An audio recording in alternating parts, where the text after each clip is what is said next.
Danilo habla con sus obras. Y la gente da fe de quién es él. Solo ese podía hacer esto. Porque yo vivía en una casita de tabla, cayéndome a pedazos. Y esto es un sueño. Porque yo nunca creía que iba a vivir en una casa así. Danilo Presidente, siempre con la gente. Esto era olvidado. Esto le pusieron hasta la jurunela. Porque esto ni en el mapa estaba. París es la ciudad que simboliza la alegría de vivir, la libertad y la belleza. Su nombre suscita por sí solo fuertes emociones ligadas a una historia fascinante y a monumentos espectaculares. Los bateaux mouches que recorren el Sena nos ofrecen una visión sugerente y romántica de la ciudad. Desde ellos contemplamos cúpulas, puentes y palacios, la Torre Eiffel y sus islas, y entrevemos las calles que circundan el Sena con sus clásicos plataneros. El núcleo original de París está en la Île de la Cité, enclavada en medio del río Sena.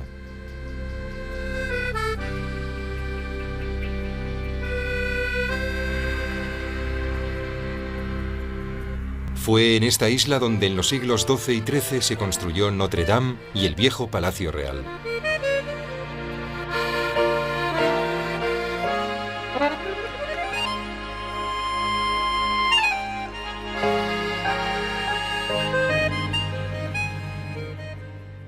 París está lleno de monumentos famosos que conforman un auténtico tratado de historia sobre las diferentes épocas de la humanidad. Para nuestra visita elegimos los 3 puntos más significativos. La Torre Eiffel, sinónimo de la modernidad de finales del siglo XIX.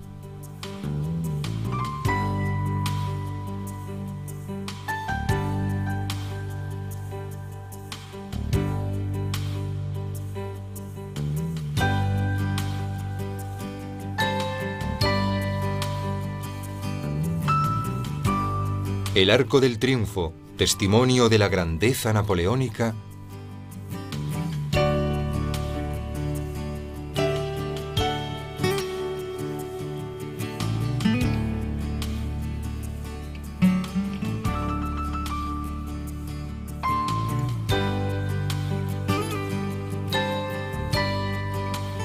Y Notre Dame, símbolo del París medieval.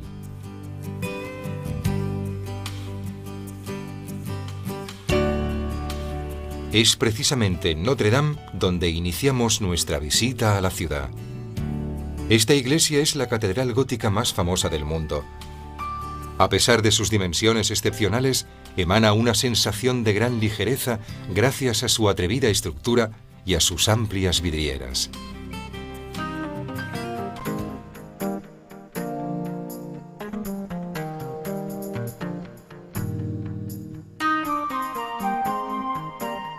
Notre Dame se convirtió en protagonista principal de los acontecimientos más importantes de la Revolución Francesa. Durante la época del terror, una artista de la ópera, cubierta de velos, fue elevada a su trono como diosa de la razón. Y algunos años después, Napoleón la eligió como marco para su coronación imperial.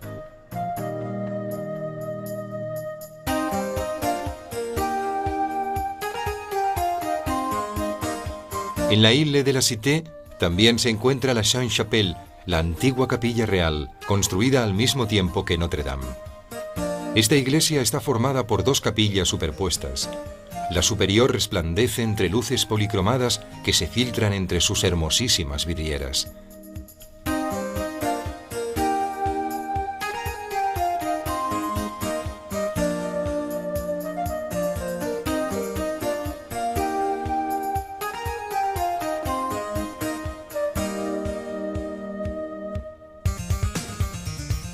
En el siglo XIV se construyó una nueva y espléndida residencia real, esta vez en el margen derecho del Sena, donde ya se había construido una fortaleza llamada Louvre.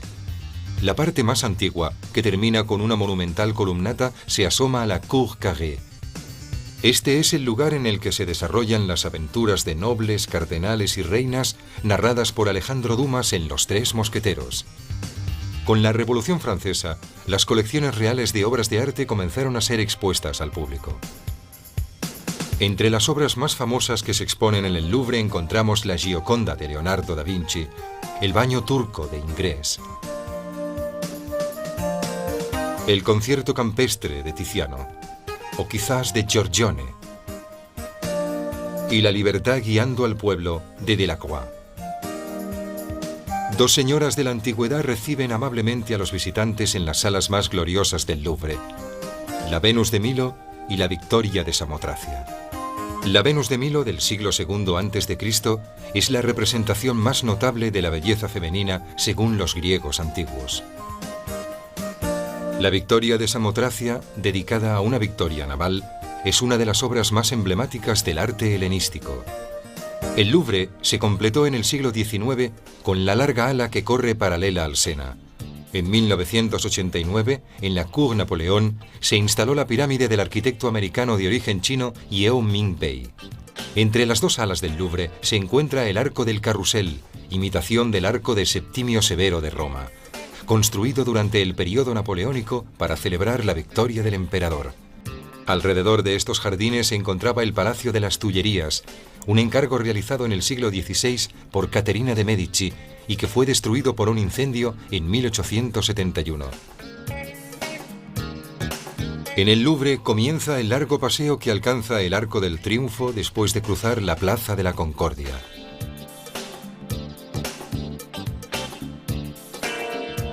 La Plaza de la Concordia, proyectada en el siglo XVIII por Luis XV, ocupa un área de 360 por 210 metros. En esta gigantesca plaza fueron decapitadas en la guillotina más de 1000 personas, entre ellas Luis XVI y María Antonieta.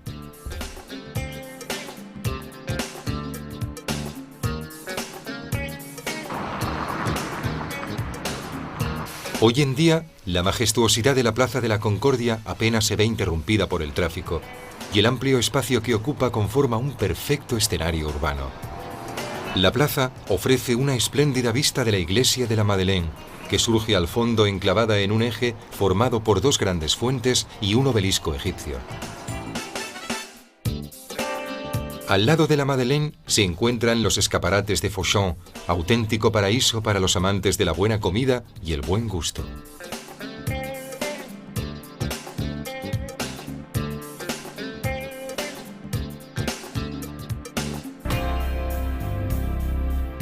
Al otro lado de la Plaza de la Concordia se puede ver cruzando el puente en dirección a la Asamblea Nacional la Cámara de los Diputados.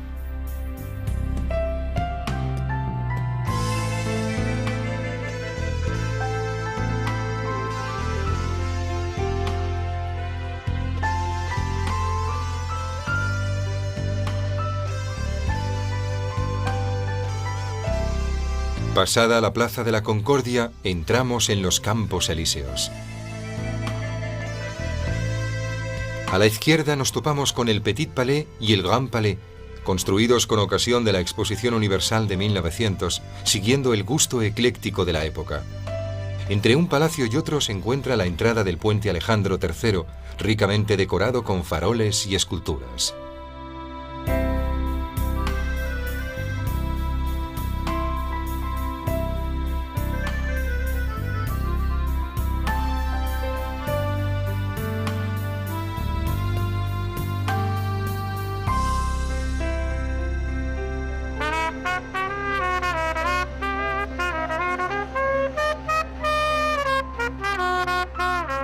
En el rond-point de los Campos Elíseos comienza la Avenida Montaigne, donde se encuentran las boutiques de los modistos franceses e internacionales más prestigiosos del mundo.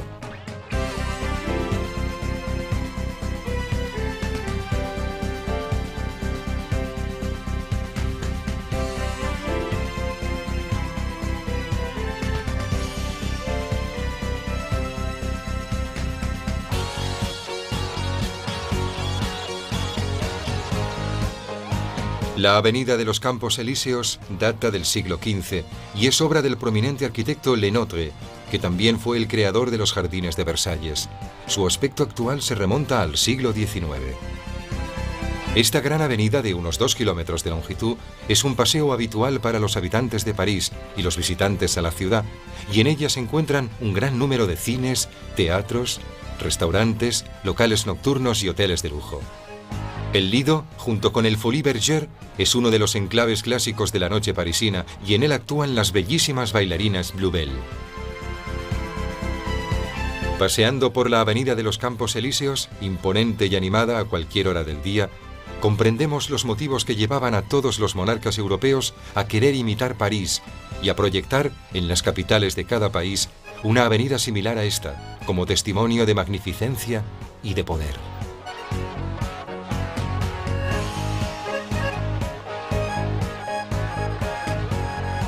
El Arco del Triunfo, situado en el centro de la Plaza de l'Étoile, cierra escenográficamente la avenida de los Campos Elíseos.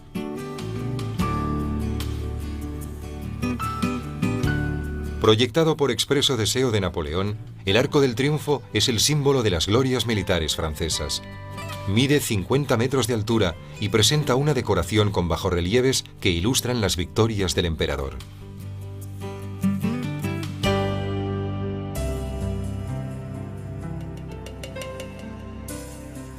Tanto en el estilo como en su propósito conmemorativo, recuerda a los grandes arcos imperiales romanos. Todas las manifestaciones oficiales y las paradas militares tienen como punto de llegada este monumento, símbolo de la grandeur francesa.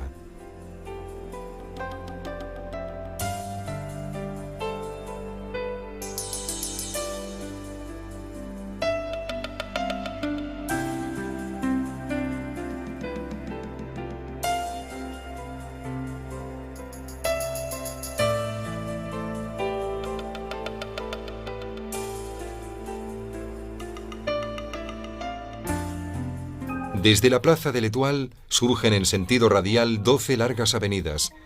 Gracias a la fuerza de dicha realización urbanística, surge la fama de París como centro y motor del mundo moderno. Las calles más lujosas y refinadas de París se ubican en el distrito que rodea la Concorde, entre los grandes bulevares y el Louvre. La rue du Faubourg Saint-Honoré, la rue de Rivoli, la Plaza Vendôme, la rue de la Paix y la Plaza de la Ópera.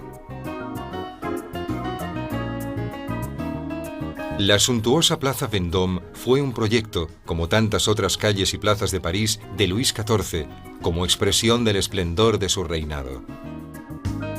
El proyecto fue creado por Arduin Mansart, a su vez arquitecto de Versalles y de la Cúpula de los Inválidos, uno de los hombres que en mayor medida contribuyeron a definir la imagen de París. Él fue el creador de las buhardillas que coronan los edificios de la plaza y que posteriormente se pasaron a denominar mansarde en su honor. La rue de la Paix es sinónimo de joyerías de lujo.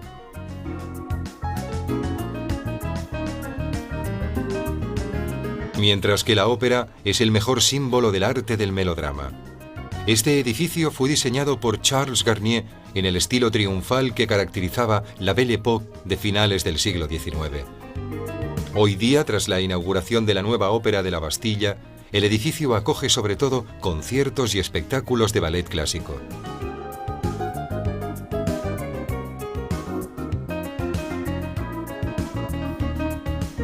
Al lado del Louvre se encuentra el palacio del siglo XVII que ordenó construir el poderoso ministro Richelieu, uno de los principales artífices de la supremacía mundial de Francia en la época de Luis XIII. Tras su muerte, el palacio fue heredado por el rey y adoptó el nombre de Palais Royal. Alrededor de su jardín se fueron construyendo unos soportales en los que hoy en día podemos encontrar un gran número de tiendas, cafés, restaurantes e incluso burdeles o casinos. Durante la Revolución y en el periodo del Imperio, el Palais Royal, con sus pintorescos locales, fue el principal lugar de encuentro de la sociedad revolucionaria y de las nuevas clases sociales emergentes. Desde lo alto de la Tour Montparnasse se ven claramente las zonas verdes de los bulevares.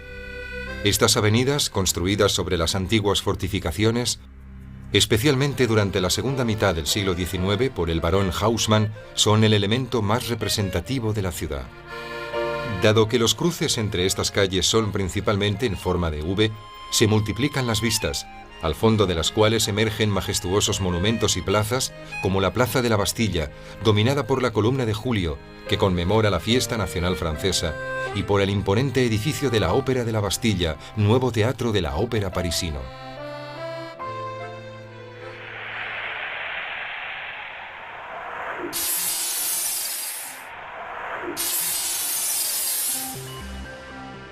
La red del metro de París tiene más de 200 kilómetros y es muy fácil de usar gracias a la ayuda que proporcionan los paneles eléctricos.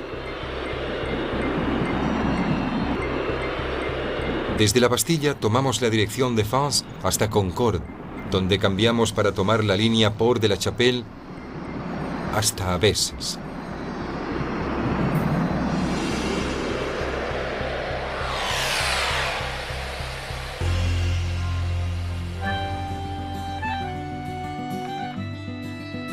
Estamos en Montmartre, en la ladera de la colina que domina el margen derecho del Sena.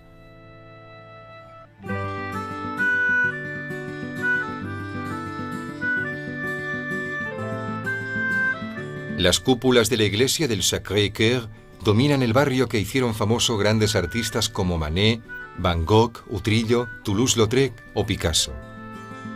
Los grises y brillantes techos de París se abren en 1000 buhardillas que han sido escenarios de románticas historias de amor.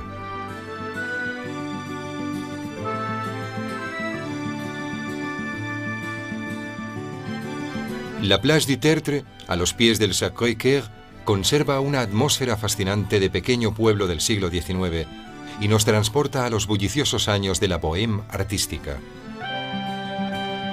En este canallesco ambiente nos resulta muy difícil imaginar que Montmartre fuera, hace solo poco más de un siglo, un espacio ocupado por grandes viñedos y por las bodegas de los viticultores.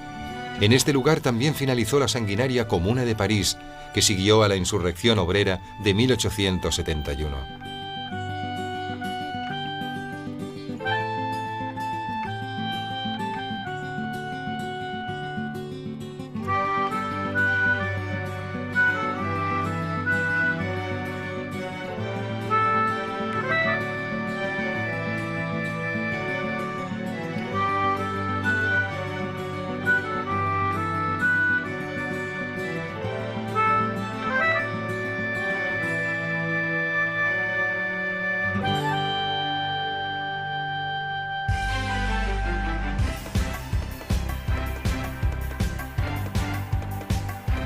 A los pies de Montmartre, entre extravagantes luces de neón, se encuentra el barrio de la diversión nocturna.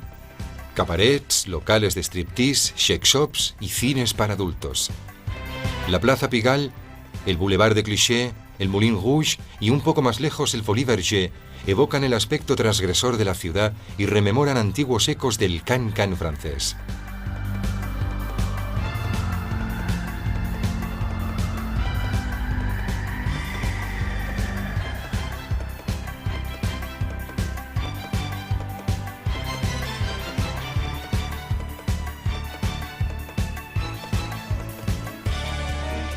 En este lugar, hasta hace 20 años, estaban Les Halles, el mercado alimenticio de la ciudad, el legendario vientre de París descrito en las novelas de Zola. Hoy, Les Halles se han trasladado a la periferia y en su lugar encontramos el Forum des Halles, un gigantesco centro comercial.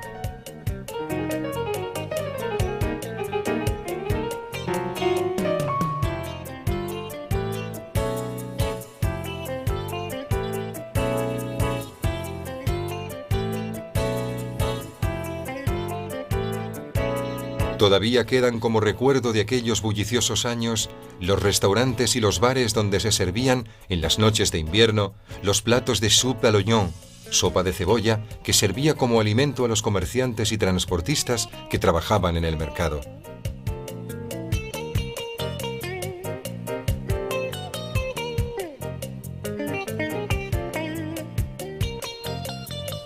En el mismo barrio se encuentra el Centro Pompidou o Centro Beaubourg, el grandioso y futurista centro de arte y cultura proyectado por Renzo Piano y Richard Rogers en los años 70 y que ha relanzado de forma extraordinaria la imagen de París como capital de la modernidad europea. En las orillas del Sena, a la altura de Notre Dame, se abre la plaza del Hôtel de Ville, en la que se encuentra el decimonónico e hiperdecorado Ayuntamiento de París.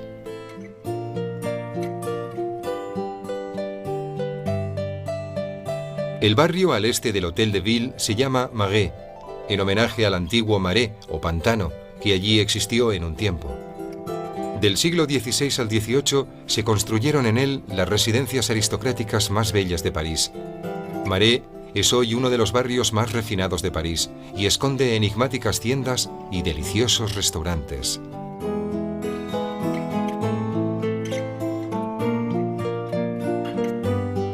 Una estatua de bronce de Luis XIV anuncia el patio del Hôtel Carnavalet, en cuya construcción trabajaron los mismos arquitectos del Louvre. Su decoración, sus esculturas, patios y fachadas son las obras más refinadas que ha producido la arquitectura renacentista en Francia. El palacio es hoy sede del Museo Histórico de París.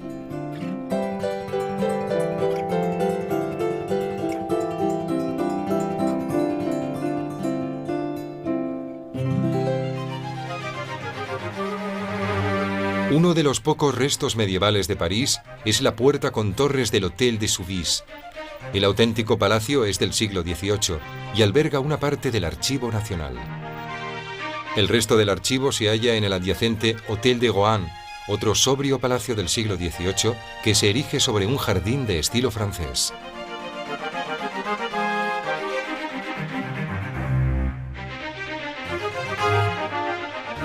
Corazón y símbolo de Marais es la Place de Vosges, una plaza cuadrada, cerrada como claustro de palacios simétricos de ladrillo rojo y piedra blanca con pórticos. La plaza, cuyo centro está ocupado hoy en día por un jardín, se llamaba en principio Place Royale y en ella se realizaban fiestas, duelos y torneos.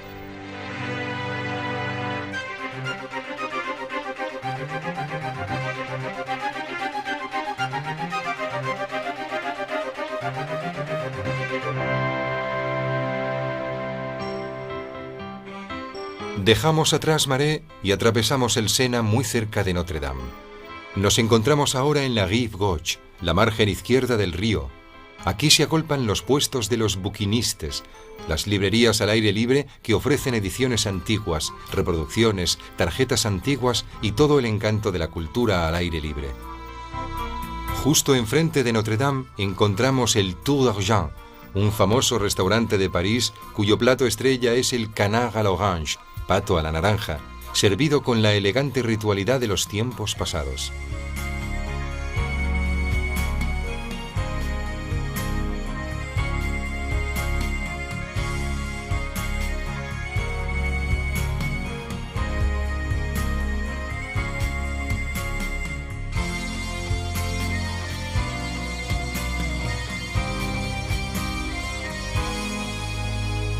Desde la Place Saint-Michel se entra en el barrio latino, cuyos dos ejes principales son el Boulevard Saint-Michel y el Boulevard Saint-Germain. Recorriendo el Boulevard Saint-Michel, se llega a algunos de los puntos neurálgicos del París histórico. Desde el Hôtel de Cluny a la Sorbona, sede de la universidad, pasando por el Panteón, mausoleo dedicado a las glorias francesas. En el barrio latino es posible encontrar libros y documentación sobre casi cualquier tema. París es un verdadero almacén y centro de distribución del saber. En el cruce del Boulevard Saint-Michel con el Boulevard Saint-Germain surge la casa medieval más bella de París, el Hôtel de Cluny, residencia parisina de los monjes del célebre monasterio de Cluny. El palacio se construyó sobre los restos, todavía parcialmente visibles, de las termas romanas. Ernest Hemingway afirmó una vez con nostalgia: si se tiene la fortuna de vivir en París siendo joven, no tiene importancia dónde se va a vivir después. París es una fiesta para la vida. El barrio latino, con su universidad, hoy dominada por la enorme Tour Montparnasse, ha sido siempre el enclave que mejor representa esta alegría de vivir.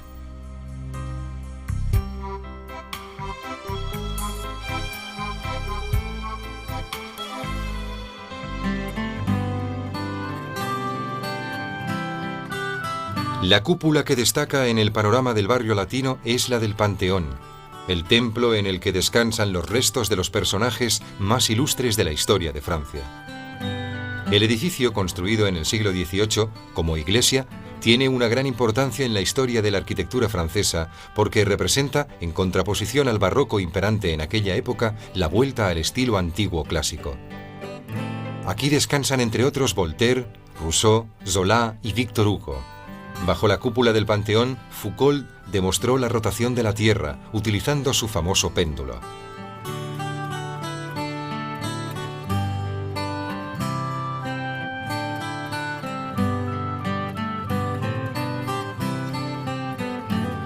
Desde el Panteón nos dirigimos hacia el Jardín del Luxembourg, situado en los márgenes del barrio latino. La gran mancha verde del parque, que contrasta con el gris compacto del barrio, toma su nombre de un elegante palacio renacentista, cuyas formas recuerdan al Palacio Pitti de Florencia.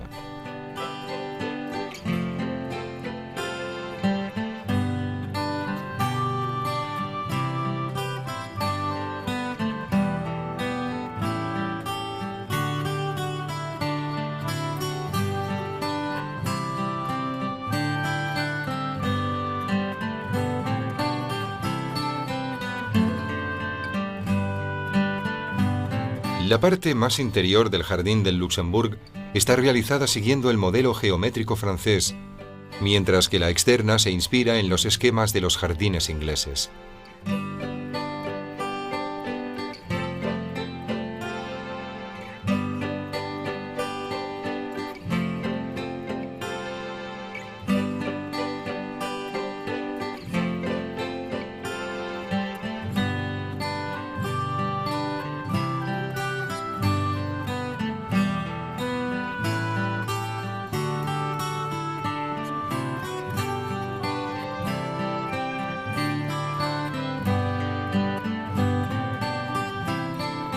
Pasando el Boulevard Saint-Germain, eje principal de la margen izquierda, se encuentra la plaza de Saint-Germain-des-Prés.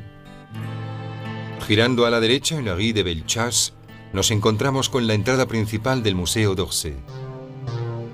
La plaza Saint-Germain es famosa por los dos cafés que hay en ella, el Flore y el de Magot, que fueron frecuentados por los intelectuales de los años 40, 50 y 60. En esta plaza se encuentra la iglesia más antigua de París, Saint-Germain-des-Prés, construida en el siglo XI. El periodo artístico más fructífero de París va de mitad del siglo XIX hasta la Primera Guerra Mundial. La corriente pictórica más famosa de aquella época es el impresionismo, con el que nace lo que hoy conocemos como arte moderno. París ha dedicado a los impresionistas un enorme museo. Es el segundo museo de la ciudad, solo superado por el Louvre en amplitud y majestuosidad, y se encuentra en la Gare d'Orsay, decimonónica estación de tren en desuso desde hace mucho tiempo. La tarea de transformar este viejo e ilustre edificio fue asignada a Gae Aulenti, quien conservó la estructura interna.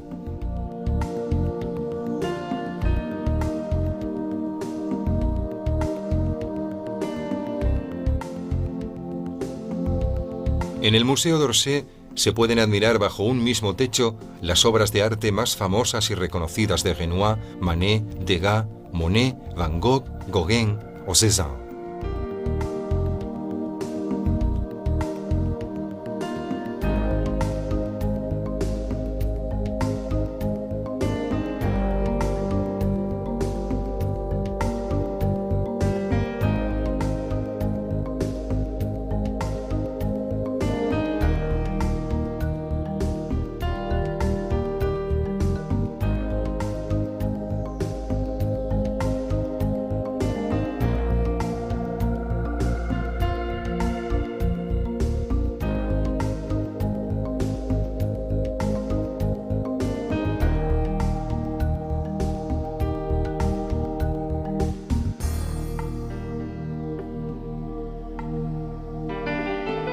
Casi un siglo antes de la construcción del Panteón, el gran Hardouin Mansart levantaba la arriesgada cúpula que domina el Hôtel des Invalides.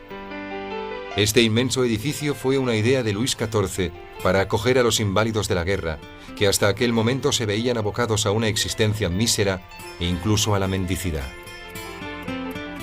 El Hotel des Invalides, al que se llega a través de una larga explanada verde, alberga hoy el Museo de la Guerra.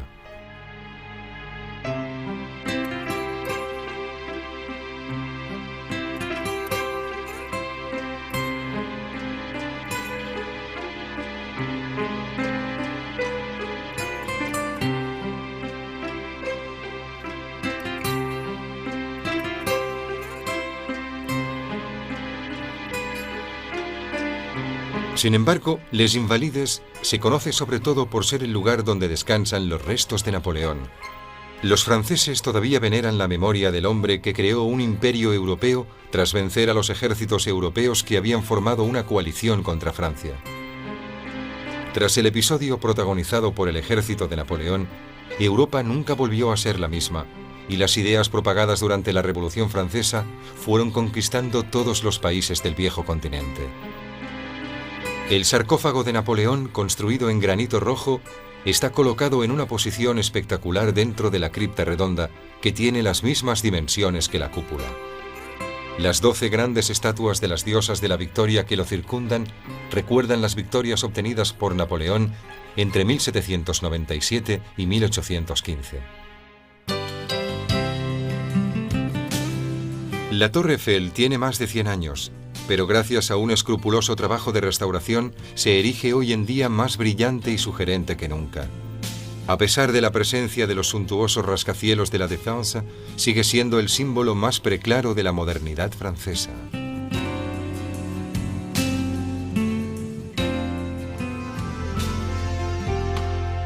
En el momento de su construcción, con ocasión de la Exposición Universal de 1889, causó gran escándalo y controversia por su arriesgada estética.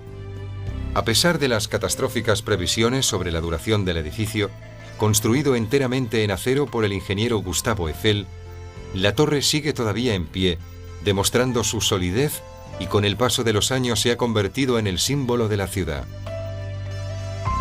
La Torre Eiffel mide 307 metros de alto, que se convierten en 325 contando la antena.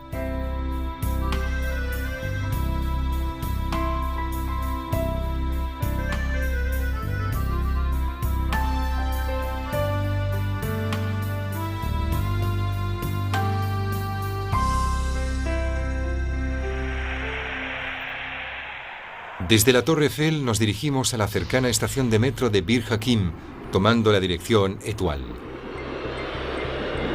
Aquí cambiamos para tomar la línea rápida RER que nos lleva a Défense Grand Arche.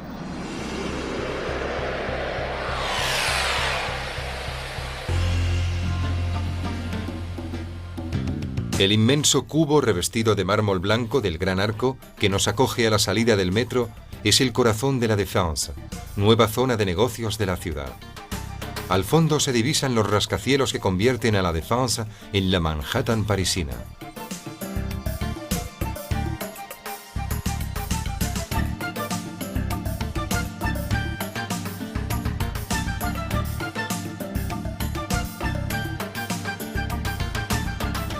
Recorriendo la amplia explanada peatonal de esta zona, se puede observar la enorme dimensión del París del siglo XXI, pensada para competir con las grandes urbes del otro lado del Atlántico. El Gran Arco es el punto final del magnífico paseo que parte del Arco del Triunfo.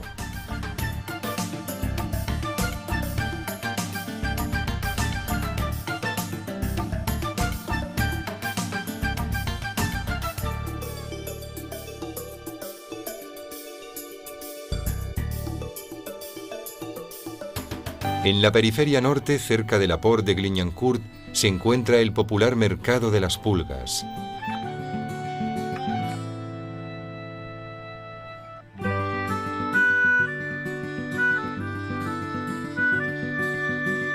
Tomando el metro nos dirigimos a la Villette, otra zona de la periferia septentrional de París.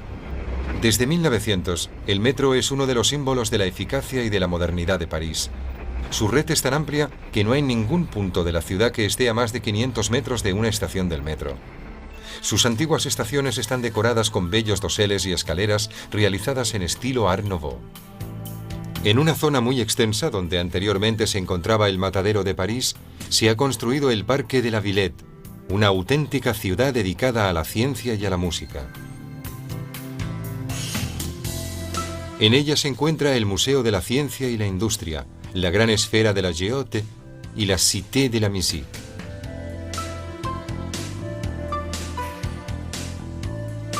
Este complejo fue concebido como parque temático cultural y al mismo tiempo representa una ocasión de diversión para todas las edades.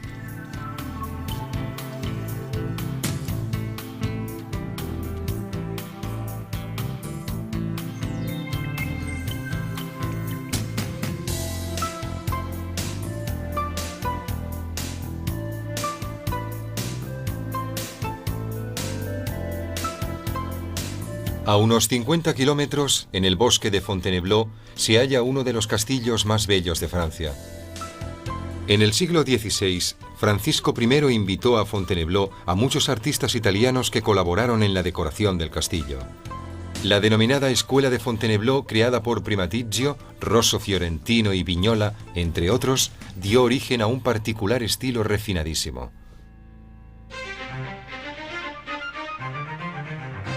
A unos 20 kilómetros de París se encuentra el Palacio de Versalles, con el cual Luis XIV quiso celebrar el triunfo de la monarquía absoluta, obligando a los cortesanos y a los nobles a vivir permanentemente en su palacio en una posición de subordinación.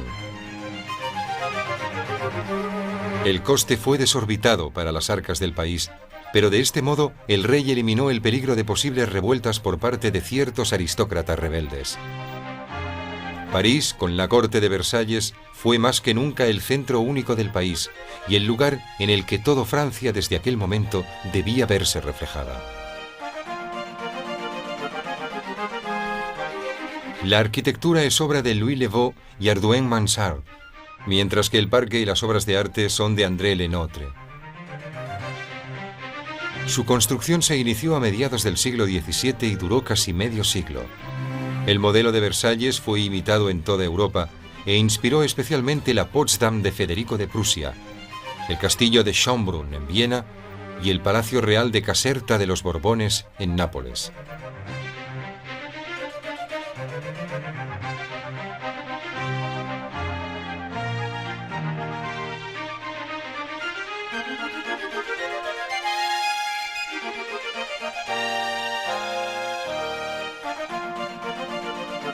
Los jardines de Versalles fueron concebidos como extensión de la sala principal del propio castillo.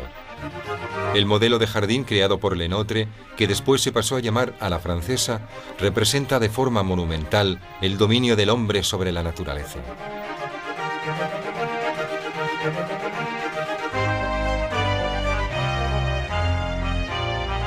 El Gran Trianon fue construido como refugio privado para Luis XIV y su favorita, que lo utilizaban para huir de la rígida etiqueta de la vida de la corte, creada e impuesta por el propio rey a sus dignatarios y cortesanos. Sin embargo, el Petit Trianon fue el regalo de Luis XV a su favorita, Madame de Pompadour, que tenía un gran poder sobre la vida pública de Francia. Algunos años después, el Petit Trianon fue la residencia de María Antonieta, y a principios del XIX pasó a ser propiedad de Paulina Bonaparte, hermana de Napoleón. En un ángulo del parque, delante del pequeño lago en el cual se encuentra el jardín inglés, se halla el Hameau, ejemplo de aldea ideal construida por María Antonieta, que amaba refugiarse allí para buscar un sueño de simplicidad o quizás el más artificial de los delirios. Paradójicamente, en Versalles los extremos se unen. El poder absoluto parece encerrar un deseo de irresponsabilidad y de caer en brazos de los deberes casi divinos que se habían elegido.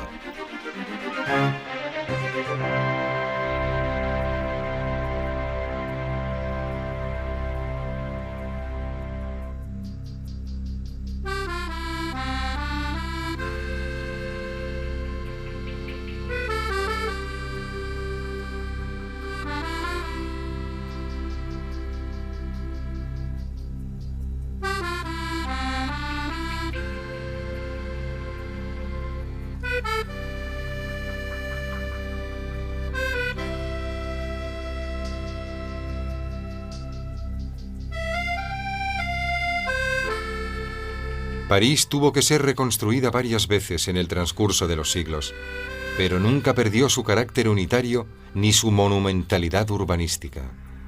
Iglesias medievales y palacios del siglo XVII, puentes y estaciones, edificios de hierro y vidrio bordean las aguas del Sena, envueltos por la magia de las luces nocturnas. París no es solo el archivo de la memoria secular, es también la ciudad de la vanguardia, la metrópolis del orden y de la intelectualidad, y al mismo tiempo uno de los mejores lugares del mundo en el que cumplir los sueños.